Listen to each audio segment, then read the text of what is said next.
Kaya had always been different at Lincoln Valley High School, and she knew it.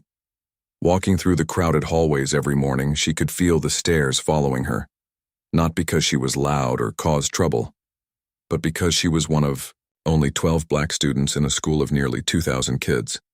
While other students chatted loudly about weekend parties and sports games, Kaya preferred the quiet corner of the library. She had her nose buried in advanced chemistry textbooks while her classmates struggled with basic math. Her teachers loved her because she always had the right answers, always turned in perfect assignments, and never caused any disruptions. But being the smart kid wasn't always a blessing. It started small, like most bad things do. A comment here, a look there. When Kaya raised her hand in history class to correct a mistake in the textbook, she heard someone whisper behind her. When she scored the highest on the physics exam, a few students rolled their eyes and muttered, under their breath. The real problems began when college acceptance letters started arriving. Kaya had applied to 15 schools, including some of the most prestigious universities in the country. One by one, the acceptance letters poured in. Harvard, Yale, Princeton, Stanford. Her guidance counselor was amazed. Her parents cried tears of joy. But not everyone was happy for her success. Jessica was the kind of girl who had always gotten what she wanted. Her father owned 3 car dealerships in town, and her mother sat on the school board. She had been planning to attend the same Ivy League schools that were now accepting Kaya. The problem was Jessica's grades weren't quite good enough, and her test scores fell short of the requirements. When Jessica found out that Kaya had been accepted to Harvard with a full scholarship, something inside her snapped. How could this quiet girl, who had only lived in their town for 3 years, get opportunities that Jessica felt she deserved more? The harassment began slowly. Jessica would make comments about affirmative action whenever Kaya walked by. She would tell her friends loudly about how unfair it was that some people got special treatment. At first, Kaya tried to ignore it. She had dealt with ignorant comments before, and she knew that engaging would only make things worse. But Jessica wasn't satisfied with just comments. She recruited her closest friends to join her campaign against Kaya. There was Brittany, whose parents owned the largest restaurant chain in the county. Chloe, whose older brother had been rejected from the same colleges that accepted Kaya. And Rachel, who followed Jessica around like a shadow, desperate to fit in with the popular crowd. The 4 girls began a systematic campaign to make Kaya's life miserable. They would sit behind her in classes and make snide remarks about her hair, her clothes, her voice. When Kaya gave presentations, they would whisper and giggle, trying to throw her off balance. They created fake social media accounts to leave cruel comments on her posts. The worst part was how subtle they were about it. Whenever a teacher was around, they acted perfectly innocent. They had perfected the art of bullying without getting caught. A shoulder bump in the hallway that looked accidental. Spilling water near Kaya's locker so her books would get wet. Small acts of cruelty that added up to something much bigger. Kaya's grades began to suffer slightly. Not enough for her teachers to notice, but enough to worry her. She found herself looking over her shoulder constantly, wondering when the next attack would come.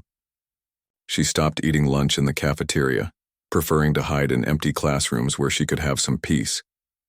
Her parents noticed the change in her behavior, but Kaya didn't want to worry them.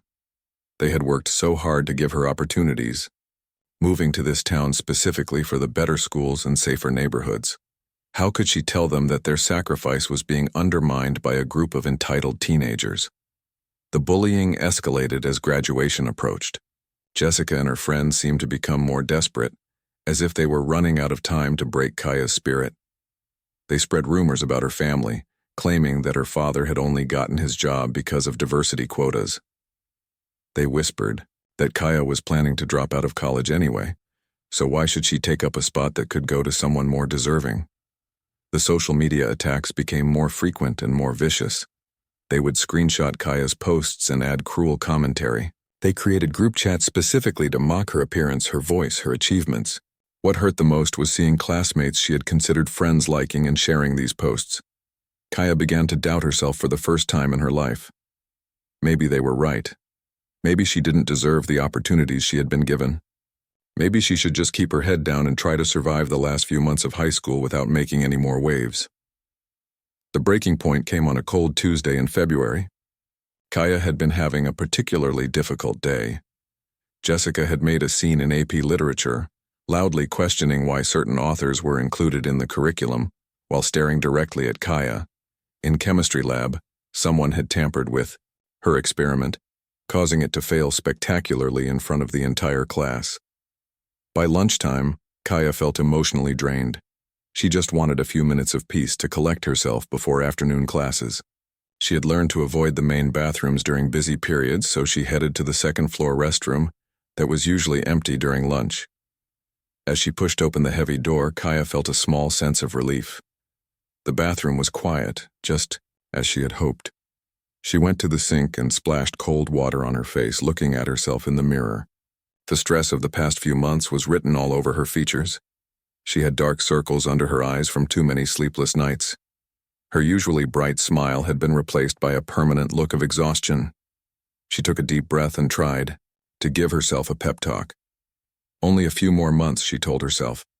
Soon she would be away from all of this, starting fresh at college where nobody knew her story.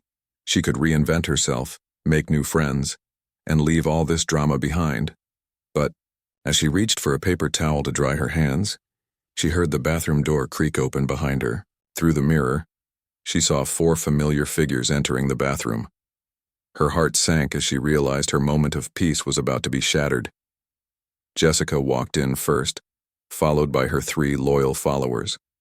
They had clearly been looking for her, and now they had found her in the most isolated part of the school. There was nowhere to run, nowhere to hide.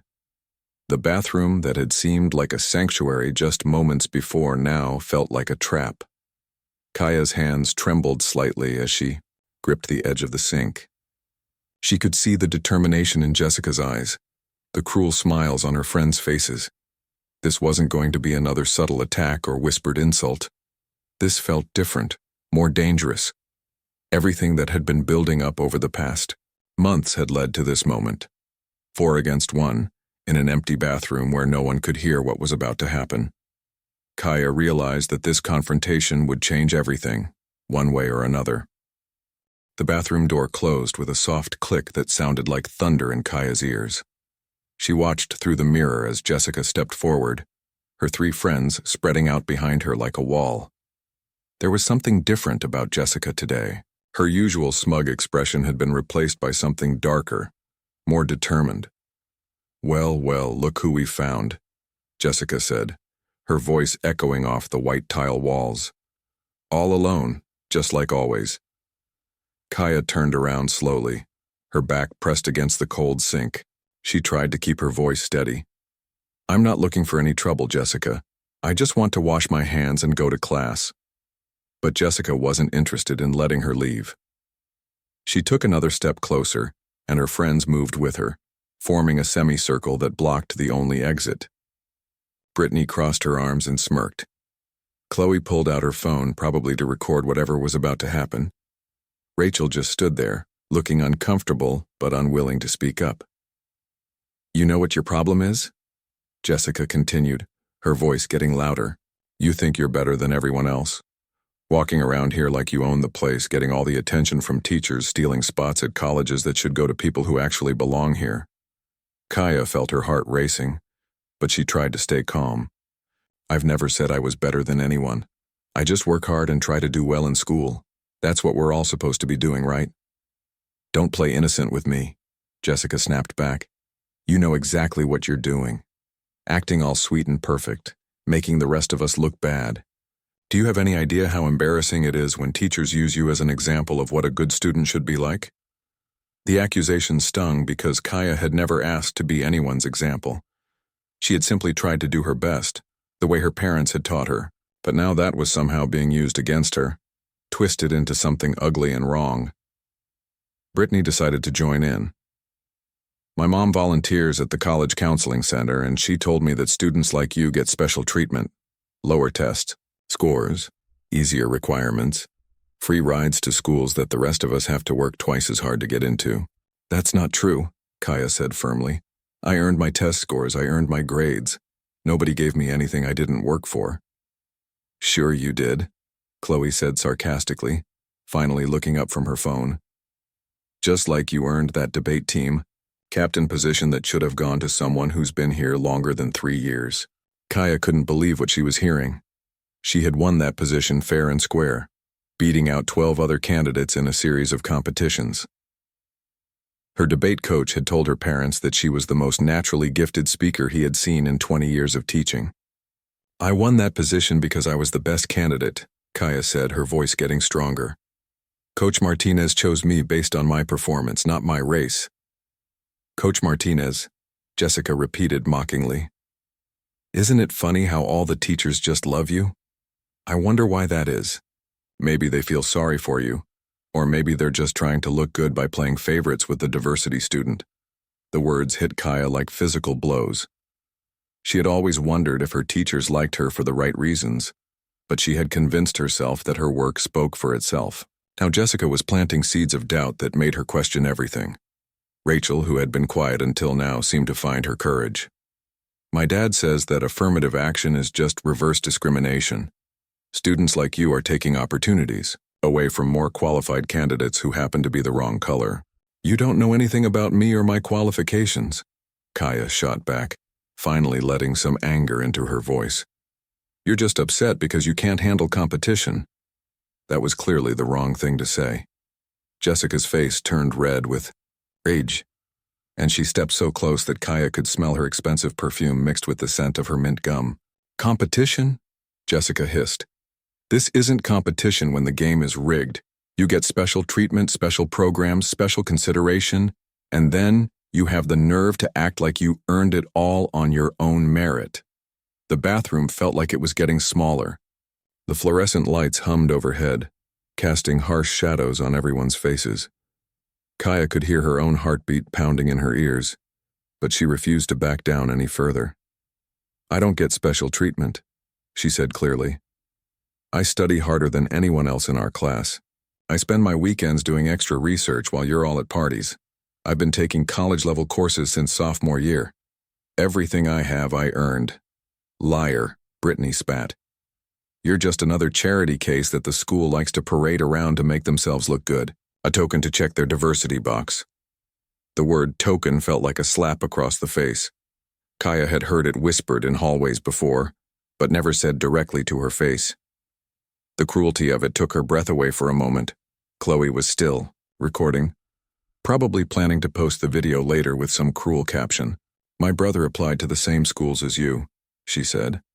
His grades were just as good, his test scores were higher, and he had more extracurricular activities, but he got rejected while you got accepted with full scholarships. How is that fair? Maybe your brother wasn't as qualified as you think he was, Kaya replied, her patience finally wearing thin. College admissions look at more than just numbers. They want students who will contribute something unique to their community. Unique, Jessica repeated with a bitter laugh. Is that what we're calling it now? You're not unique, you're just filling a quota. And everyone knows it, even if they're too polite to say it to your face. The conversation was spiraling into territory that made Kaya's stomach turn. These weren't just mean comments anymore. This was systematic, calculated cruelty designed to tear down everything she had worked for and believed about herself. You want to know what really bothers me? Jessica continued, her voice getting louder and more aggressive. It's the way you act like you don't see what's happening, like you don't know that you get treated differently, like you actually believe you deserve all these opportunities. I do deserve them, Kaya said, her voice shaking with emotion. I've worked for every single thing I've achieved. I've never asked for special treatment, and I've never gotten any.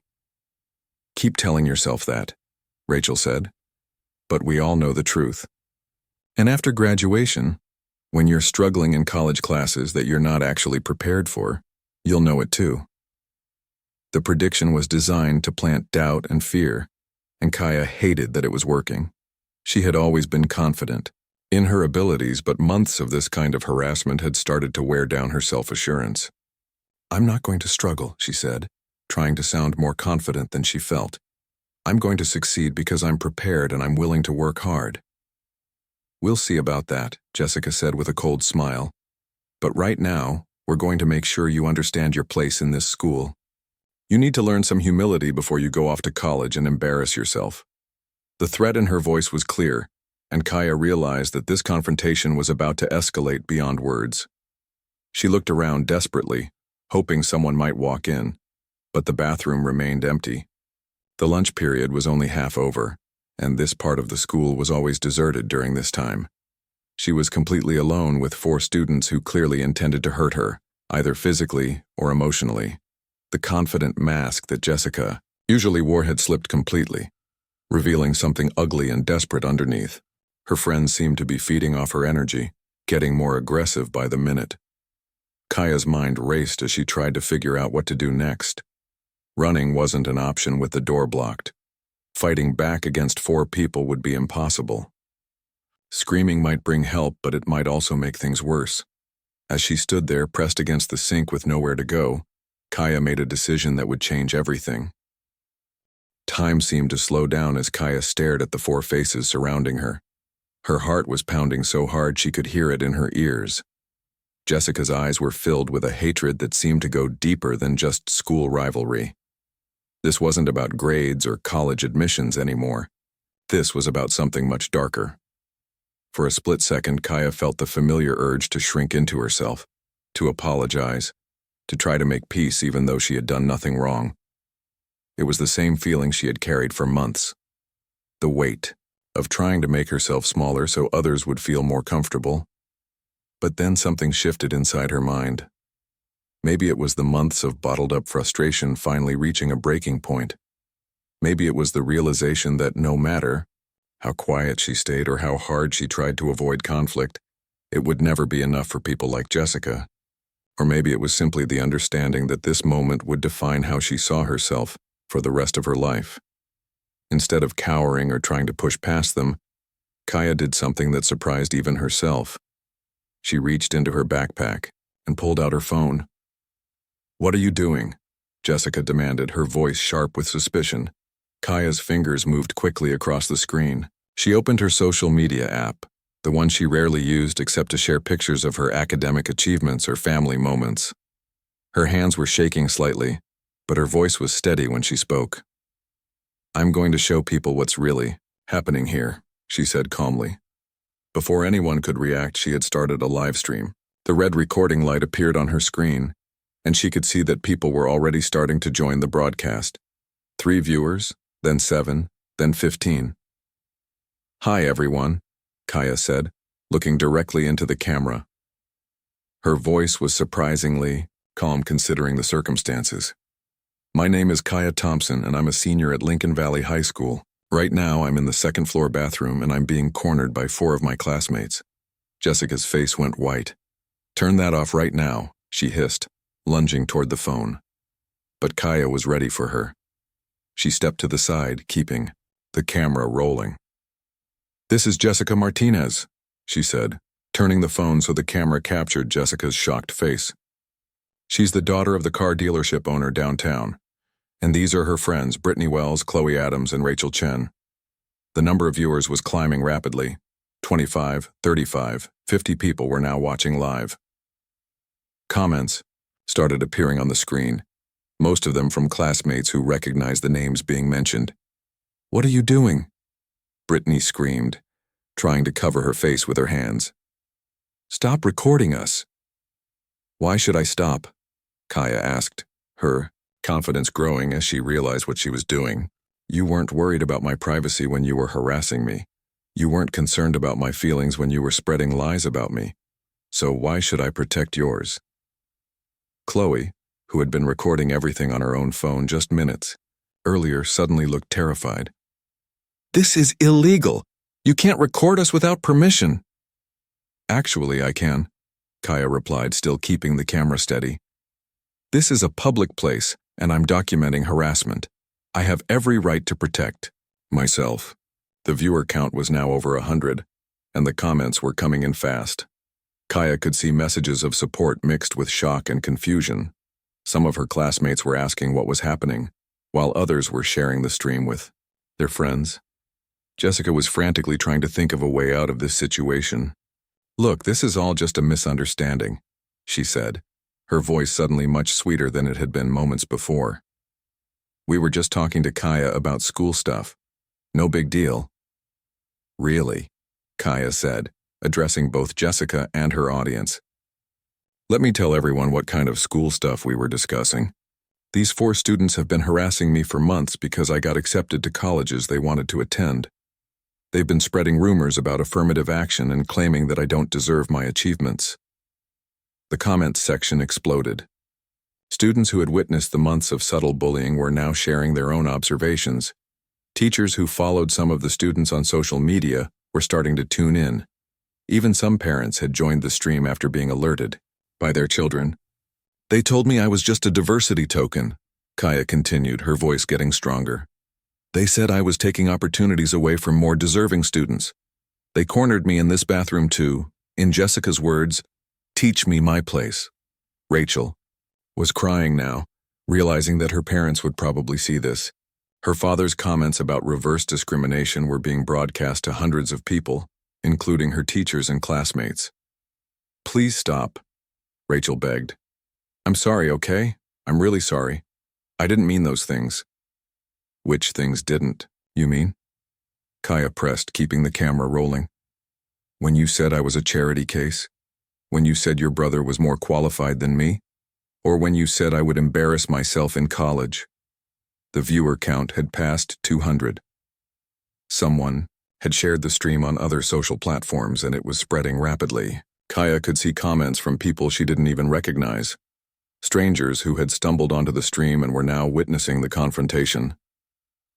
Jessica was starting to panic. She could see her carefully crafted image crumbling in real time. Fine, you want to play this game, she snapped. Let's tell everyone the whole truth. Tell them how you get special treatment from teachers. Tell them about the tutoring programs you're in that other students can't access. I'd be happy to, Kaya replied calmly. I participate in the STEM mentorship program that's open to any student who applies and maintains a 3.5 GPA. I attend Saturday study sessions at the community college that anyone can join for free, and I've been tutoring other students in math and science for 2 years without charging them anything. The comments were now overwhelmingly supportive of Kaya. Students she barely knew were defending her, sharing their own positive experiences with her tutoring. Teachers were starting to comment, expressing their disappointment in the behavior they were witnessing. Brittany was desperately trying to get the phone away from Kaya, but every time she lunged forward, Kaya moved skillfully, out of reach. Years of being the smaller person in confrontations had taught her how to be quick and evasive. You're ruining our lives, Brittany cried. Do you know what this is going to do to our college applications? Our reputations? I'm not ruining anything, Kaya responded. I'm just showing people who you really are. You did this to yourselves with your words and actions. I'm just making sure there's a record of it. The viewer count was approaching 300. Kaya could see that some of her teachers had joined the stream, including her debate coach and her AP literature teacher. The principal's name appeared in the viewer list, and Kaya knew that help would be coming soon. This is what modern bullying looks like, Kaya said, addressing her audience directly. It's not just physical violence or obvious name-calling. It's subtle psychological warfare, designed to make the victim doubt themselves. It's spreading lies and rumors. It's making someone feel isolated and unwelcome in their own school. Chloe was hyperventilating now, the reality of the situation finally sinking in. Her own social media followers were probably watching this, including college admissions officers who might be following her accounts.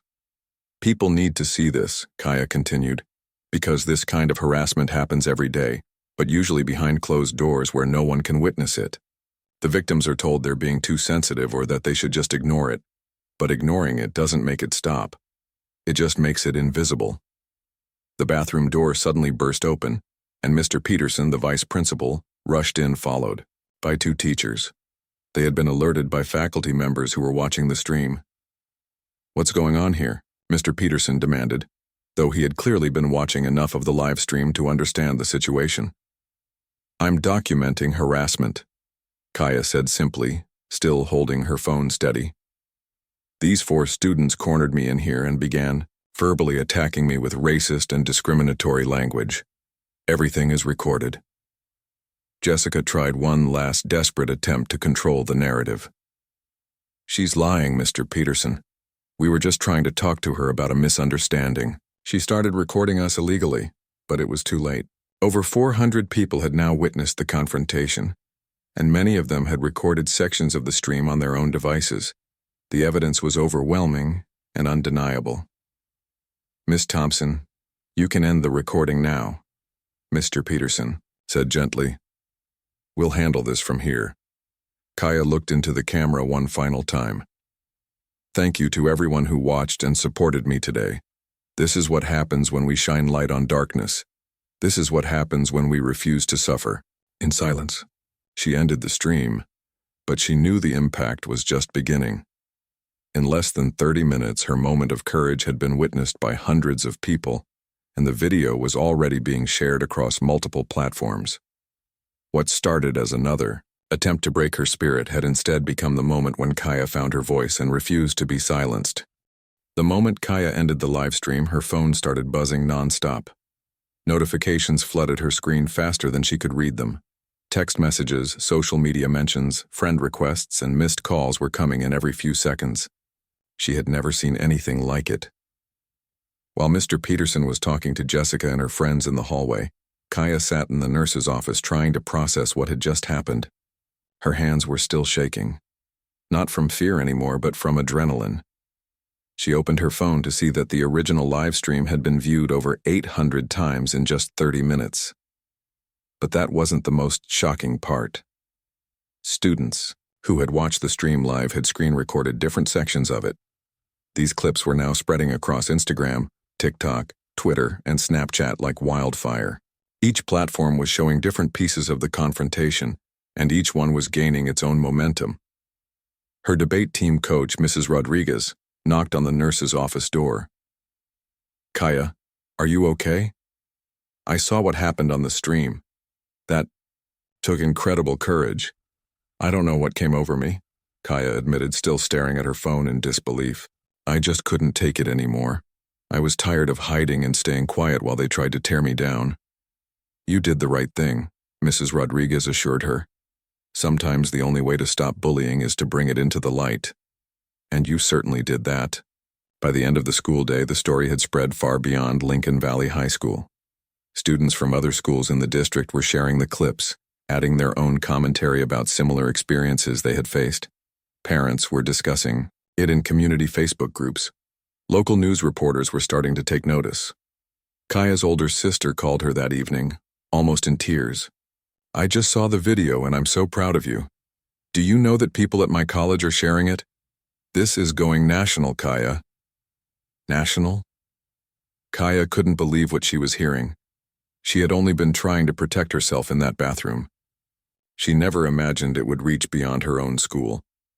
That night, she sat with her parents as they watched the clips together. Her mother cried when she heard the cruel things Jessica and her friends had said. Her father was angry but also proud of how his daughter had handled herself. "You stood up for yourself with dignity," her father said. "You didn't resort to their level. You just showed the world who they really were." By the next morning, the story had exploded across social media platforms. The hashtag #StandWithKaya was trending locally, and thousands of people were sharing their own stories of facing discrimination in schools.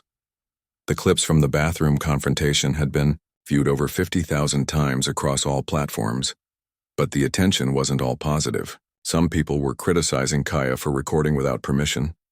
Others were defending Jessica and her friends, claiming the situation was being blown out of proportion.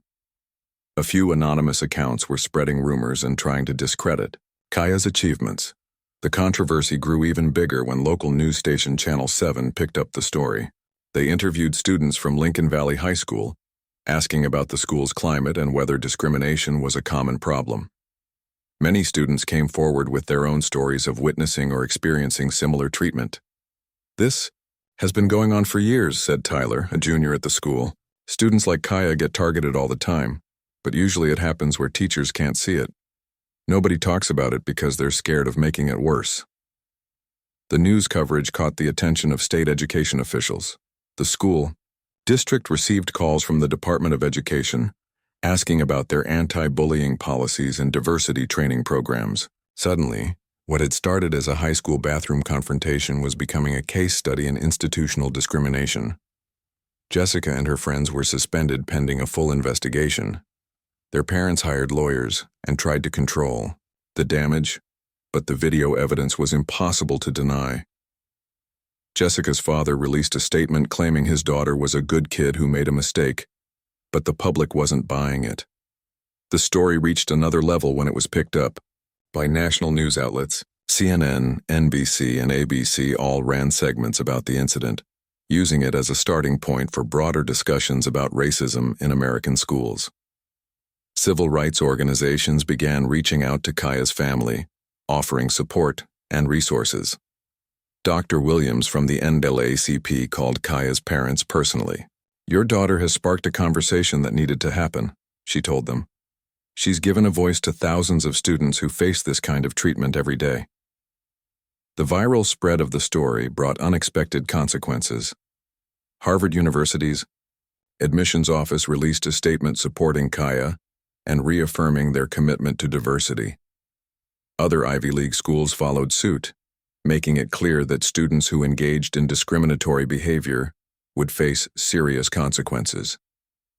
Some of the most powerful responses came from other students across the country who had faced similar situations. A girl from Texas shared her story of being told she didn't deserve her scholarship. A boy from California talked about being accused of taking spots from more qualified students. Kaya's moment of courage had given others permission to speak their truth. The response wasn't limited to students. Teachers began sharing the video in their classrooms as a starting point for discussions about bias and discrimination. Some schools changed their anti-bullying policies as a direct result of seeing what had happened at Lincoln Valley High School. Major news websites wrote detailed articles analyzing the incident. Education experts used it as an example of how social media could be a tool for justice when used responsibly. The video became required viewing in some college sociology and education courses. But the most meaningful responses came from individuals who had been quietly struggling with similar situations. Kaya received hundreds of private messages from students thanking her for showing them that they didn't have to suffer in silence. "I've been dealing with the same thing at my school," wrote one girl from Oregon. "Seeing you stand up for yourself gave me the courage to report it to my counselor.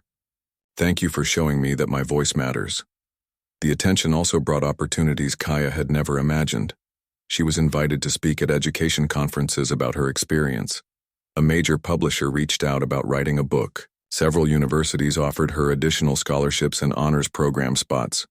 More importantly, the incident led to real changes at Lincoln Valley High School. The administration implemented new anti-bullying training for all students and staff. They created anonymous reporting systems and hired additional counselors to support students facing discrimination. The viral nature of the story meant that Jessica and her friends couldn't hide from the consequences of their actions. College admissions officers saw the videos. Future employers would find them in internet searches. Their moment of cruelty had become a permanent part of their digital footprint. Some people criticized the lasting impact on the four girls, arguing that teenagers shouldn't face permanent consequences for mistakes. But others pointed out that their behavior wasn't a simple mistake. It was a pattern of systematic harassment based on race and perceived privilege. The conversation expanded beyond just this one incident to broader questions about accountability in the digital age. How should society balance consequences with forgiveness? What happens when private moments become public? These were questions that educators, parents, and legal experts were still trying to answer. 3 weeks after the bathroom confrontation, the video had been viewed over 2 million times across all platforms. It had been shared in dozens of languages and had sparked similar conversations in schools around the world. Kaya had become an accidental activist, a role she never sought but was learning to embrace. She realized that her decision to livestream that day had done more than just protect her from 4 bullies. It had started a movement that was much bigger than herself. The quiet girl who once preferred to stay invisible had found her voice in the most unexpected way. And the world was listening. 6 months after the bathroom incident, Kaya's life had changed in ways she could never have imagined. The quiet girl who once hid in library corners was now standing on the stage of the Kennedy Center in Washington, D.C., delivering a speech to over 1,000 education leaders from across the country. "When I pressed that record button," she told the audience, "I wasn't trying to become famous or start a movement. I was just a scared teenager who was tired of being pushed around. But sometimes the smallest acts of courage can create the biggest waves of change." The applause that followed was thunderous. In the audience sat college presidents, civil rights leaders, and policymakers who had all been influenced by her story. What started as a desperate act of self-defense had transformed into a national conversation about equality in education. The immediate aftermath of the viral video had been overwhelming. Within a month, Kaya had received over 10,000 messages of support from people around the world. Students from Japan to Germany had shared her story, relating it to their own experiences with discrimination and bullying. But the most meaningful changes happened closer to home. Lincoln Valley High School had become a model for other schools, dealing with similar issues. The administration didn't just implement new policies, they completely transformed their approach to creating an inclusive environment. The diversity training program that resulted from Kaya's incident was now being used in over 200 schools across 15 states. Teachers learned to recognize subtle forms of discrimination that had previously gone unnoticed. Students participated in workshops about unconscious bias and the impact of their words on classmates. Kaya didn't just expose a problem, explained. Dr. Martinez, the new diversity coordinator hired by the school district. She forced us to confront uncomfortable truths about our own institution and take real action to fix them. The 4 students who had cornered Kaya faced serious consequences. But the story didn't end with punishment. Jessica and her friends were required to complete 200 hours of community service, specifically working with organizations that served underrepresented communities.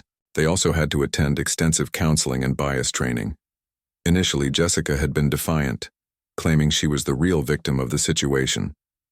But as months passed and she worked with families from different backgrounds, something began to change in her perspective. She reached out to Kaya near the end of their senior year, asking to meet in person. The meeting took place in the same school library where Kaya used to hide from confrontation.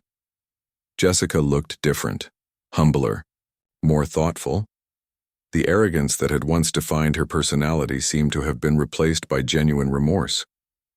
"I know I can't take back what I said or how I treated you," Jessica told her, "but I want you to know that I understand now how wrong I was. The community service opened my eyes to things I never saw before. I realized that I had advantages I never acknowledged, and I used those advantages to hurt someone who didn't deserve it." Kaya listened carefully, studying Jessica's face for signs of sincerity. "I appreciate you saying that," she replied. "But apologies are just words unless they come with changed behavior.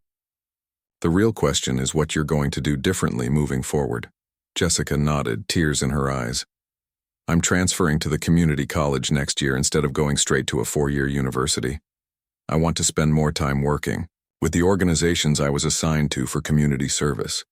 I think I need to learn more about the world before I'm ready for the privileges I was born into." It was a conversation Kaya never expected to have, and it showed her something important about the power of consequences combined with education. People could change, but only if they were willing to do the hard work of confronting their own biases and blind spots. The ripple effects of the incident continued to spread in unexpected directions. Harvard University invited Kaya to speak at their freshman orientation about resilience and standing up for justice. Other Ivy League schools followed suit, making her story part of their diversity and inclusion training for new students. Tech companies began reaching out with internship offers and mentorship opportunities. Google's diversity team invited her to spend a summer working on artificial intelligence bias detection, a perfect combination of her love for technology and her newfound passion for social justice. "We need more people like you in tech," explained Dr. Chen, the head of Google's AI ethics division. "People who understand that technology isn't neutral. It reflects the biases of the people who create it. Your experience gives you a unique perspective on how to build more fair and inclusive systems." The scholarship offers poured in from universities across the country. Beyond the financial support, many schools offered her special honors program positions and research opportunities specifically related to her interests in combating discrimination through technology. But perhaps the most significant change was in Kaya herself. The shy girl who once avoided conflict had discovered a powerful voice and the confidence to use it. She started a nonprofit organization called Voices Unsilenced that helped students document and report discrimination in their schools. The organization provided training on how to safely record incidents, legal resources for families dealing with discrimination, and emotional support for students going through similar experiences. Within its first year, Voices Unsilenced had helped over 500 students across 30 states. Every week we get messages from students who say our resources helped them find the courage to speak up, Kaya explained to a reporter from the Washington Post. The goal isn't to destroy people's lives, but to create accountability and change. When discrimination happens in the shadows, nothing improves. When it's brought into the light, communities are forced to address it. The documentary about her story, titled Finding Her Voice, won several awards at film festivals and was eventually picked up by a major streaming service. Schools across the country used it as an educational tool, and it sparked thousands of discussions about bias, privilege, and the responsibility young people have to stand up for each other. College proved to be everything Kaya had hoped it would be, and more. At Harvard, she found a community of students from diverse backgrounds who supported and challenged each other.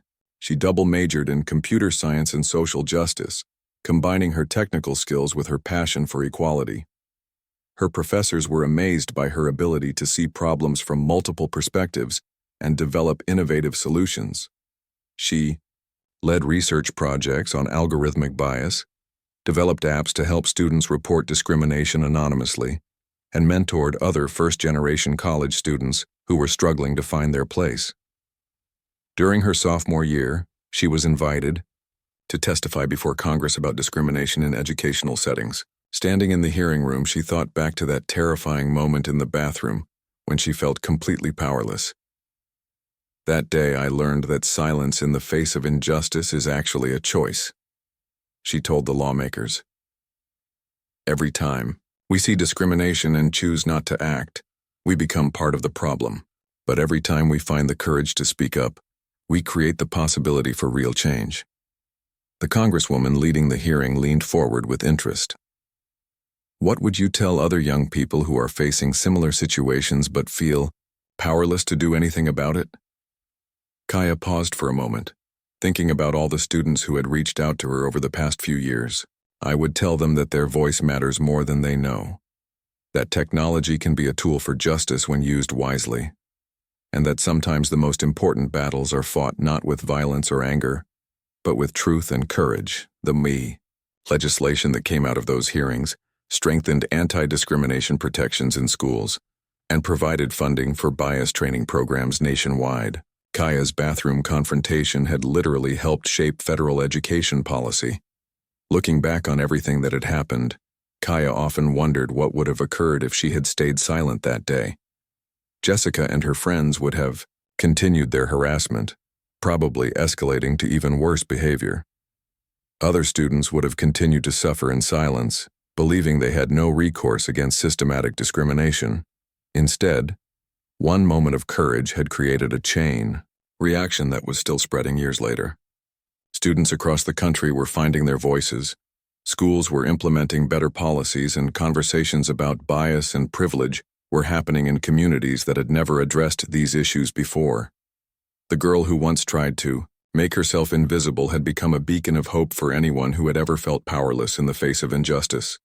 And she was just getting started.